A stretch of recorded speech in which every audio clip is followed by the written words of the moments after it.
ফরিদপুরে গেল বছর আমনের ভালো দাম পাওয়ায় এবছর বেশি আবাদ করেছে কৃষকরা। ফলন ভালো হয়, লক্ষ্যমাত্রা ছাড়িয়ে যাওয়ার আশা করছে কৃষি বিভাগ। এই নিয়ে আরো জানাতে ফরিদপুর থেকে আমাদের সহকর্মী খায়রুজ্জামান সোহাগ যুক্ত রয়েছেন আমাদের সঙ্গে। সোহাগ, এবছর কি পরিমাণ আমন ধানের আবাদ করেছে কৃষক?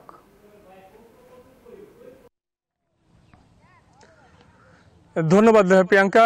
আপনাকে যদি জানিয়ে রাখি যে গত 2 বছর আগেও ফরিদপুরে আমন ধান কৃষকরা প্রতি মন 800 টাকা করে বিক্রি করেছিল, যার কারণে কৃষকরা ধানের আবাদ কিন্তু অনেকটা কমিয়ে দিয়েছিলেন। কিন্তু গত বছর ধানের দাম প্রতি মন 1200 থেকে 1300 টাকা দাম পাওয়াতে এবছর তারা বেশি করে ধানের আবাদ করেছেন। আমরা কৃষি সম্প্রসারণ অধিদপ্তরের পক্ষ থেকে জানতে পেরেছি এবছর যে লক্ষ্যমাত্রা নির্ধারণ করা ছিল ৭৮,৬০০ হেক্টর, সেই লক্ষ্যমাত্রা ছাড়িয়েও ৭৮,৯34 হেক্টর জমিতে কিন্তু তারা ধানের আবাদ করেছেন।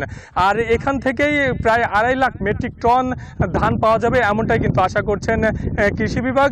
তবে কৃষকরা যেটা বলছিলেন যে যদি ধানের দাম এই ধরনেরই থাকে এবং সার এবং ওষুধের দাম কিছুটা কমানো যায়, সেক্ষেত্রে কিন্তু ধানের আবাদ ফরিদপুরে আরও ব্যাপকভাবে বাড়বে এমনটা কিন্তু তারা জানাচ্ছিলেন। তো এই ছিল আমার কাছে ধান আবাদের সর্বশেষ সংবাদ। ফিরে যাবো স্টুডিওতে আপনার কাছে, প্রিয়াঙ্কা।